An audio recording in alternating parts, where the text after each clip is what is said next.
Il-mulej magħkom. Qari mill-Evanġelju skont San Luqa. F'dak iż-żmien Ġesu għad idur li bliet u rħula jippriedka u jxandar l-Evanġelju tas-saltna ta' Alla. Kellu 112 u xi nisa li kien fejjaqhom mill-ispirti ħżiena u mill-mard.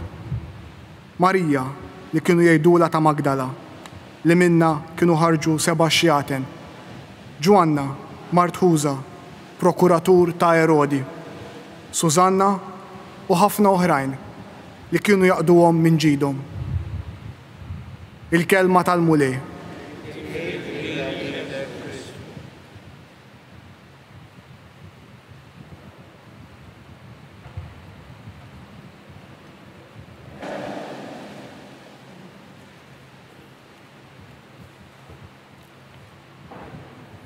Is-silta mill-ewwel ittra ta' San Pawl Apostlu lil Timotju li smajna fl-ewwel qari llum għandha attwalità kbira lina l-Maltin u l-Awċin.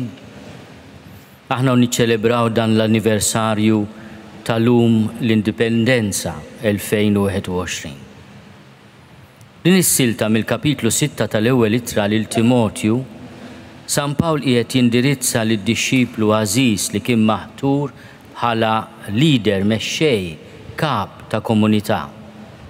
Kien bniedem żagħżugħ mimli ħeġġa.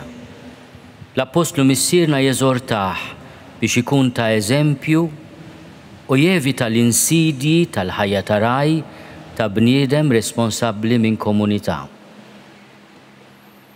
Minnhom San Pawl ħares lejn il-komunità Nisranija u jirrealizza li hemm min waqt li jwarrab il-kliem tas-sewwa jimrad bil-marda tat-tilwim u kliem li ma jġibx ħlief qejra u ġlied, tkasbir u suspetti ħżiena. Il-kelma tas-sewwa tnissel fid-dixxiplu u fil-lider sentimenti ta' ġustizzja, ta' tjieba, ta' fidi, ta' mħabba, ta' sabar, ta' ħlewwa. Dawn huma valuri meħtieġa fi kwalunkwe stat sovran, inkluż l-istat tagħna li twielet bħala stat sovran fl-1964. L-Apostlu missierna San Pawl ipoġġi sebgħu fuq pjaga attwali għalina li nħoss dover morali nindirizza f'din l-eżortazzjoni qasira tiegħi llum. Jgħidilna it-tjieba fiha qlieħ kbir tas-sew għal min kuntent dak li għandu. Kemm tkun ħaġa sabiħa li nieqfu ftit biex nirriflettu fuq dan il-kliem tal-Apostlu missierna.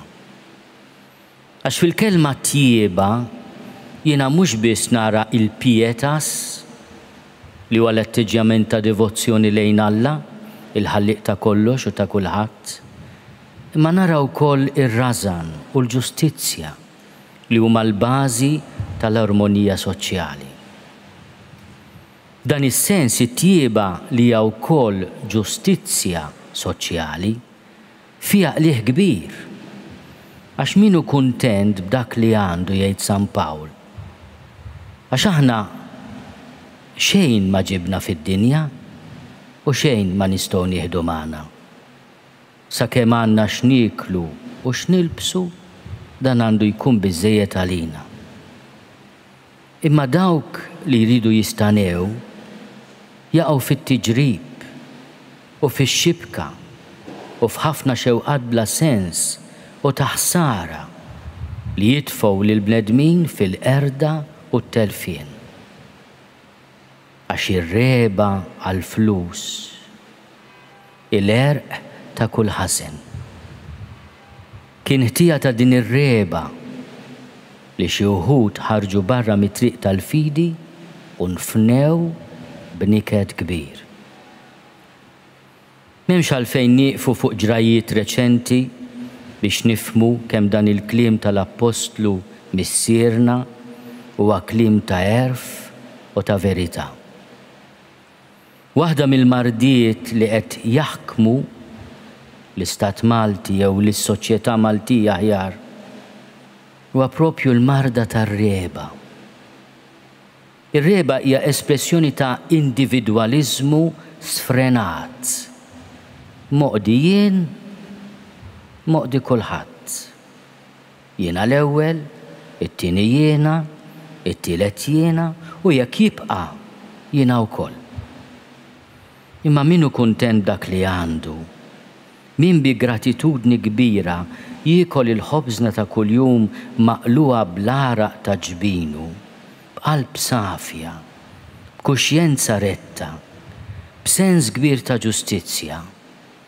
Allura dan mhux biss ikollu biżżejjed, imma wkoll ikun ta' kontribut kbir lis-soċjetà. Waħda mis-sintomi tar-reba tagħna hija tkerrieħ tal-pajsaġġ Malti. Aħna għandna bżonn inkerħu l-isbuħija ta' pajjiżna għal 4 soldi. Maħniex kapaċi nrażnu s-sens tagħna u nżewġuh mal-għaqal, mal-prudenza u noħolqu affarijiet bħalma huma binjiet u proġetti li huma estetikament pjaċevoli, li jagħmlu unur lill-armonija ta' pajjiżna. Mhux dan kien il-patrimonju li rċivejna meta nħarsu lejn il-bliet tal-Imdina, is-Swar, tal-Belt u tal-Kottonera, naraw mhux biss binjiet funzjonali, imma wkoll arkitettura armonjuża li taxxaq.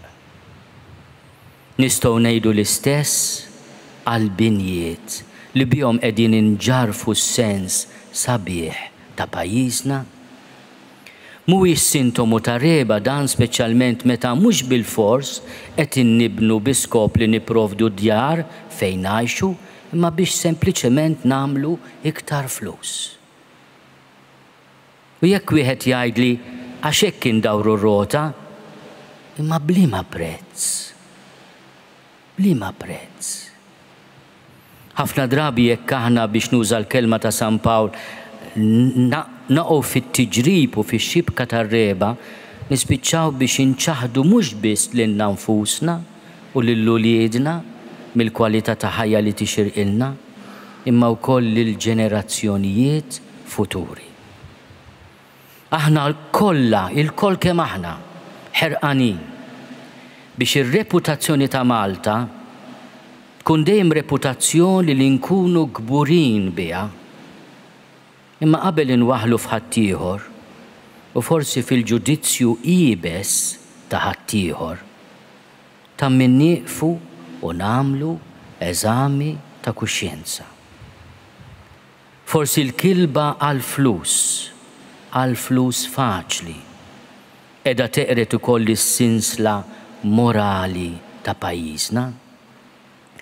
U xi kwalità ta' indipendenza nistgħu niċċelebraw jekk aħna skjavi tas-sens tal-kilba tal-poter u tar-reba għall-flus. Dawn huma istinti egoistiċi li ma jagħmlunix ħielsa.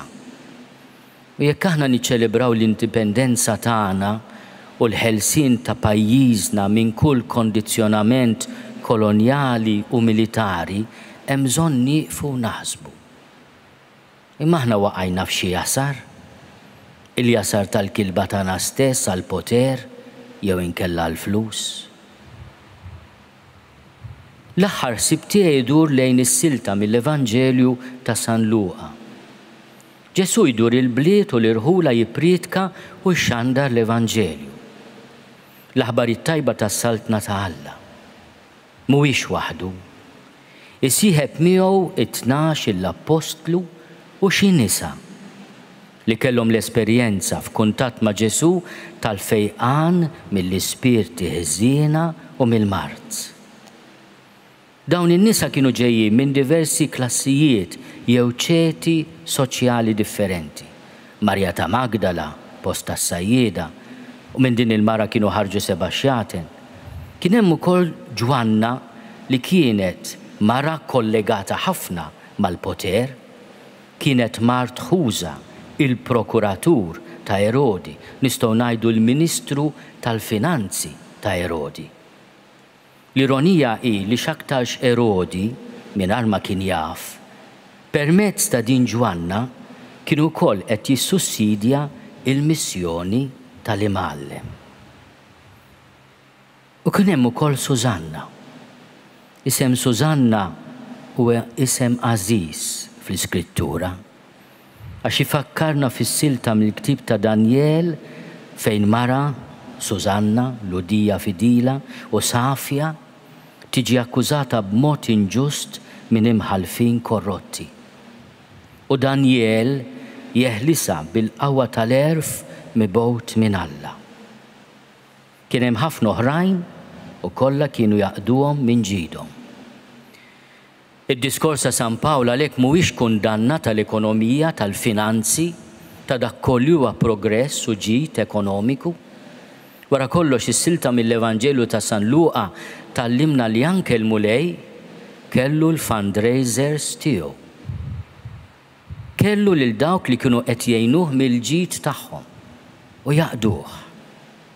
Imma aħna f'jum l-indipendenza 2021 irridu nistaqsu lil nfusna. Il-flus jikmandawna jew aħna nużawhom għal ġid. Jiena nieħu l-opportunità biex nirringrazzja lill-Istat Malti talli minn żmien il-gwerra l-hawn u b'mod speċjali mill-indipendenza l-hawn huwa stat li għandu għal qalbu is-servizzi soċjali, is-social welfare, l-għajnuna għall-fqir u l-batut, is-servizzi tas-saħħa b'xejn u l-edukazzjoni. Dan kollu li jsir għal ġid komuni huwa sinjal qawwi ta' kif għandu ikun l-Istat. Il-kelma tiegħi allura trid tkun ukoll kelma ta' inkoraġġament u rikonoxximent tal-ħafna tajjeb li jsir. Jalla l-kelma tal-Apostlu missierna li hija kelma ta' mħabba u fl-istess ħin kelma ta' twissija, tiswilna ta' erf u ta' ġid.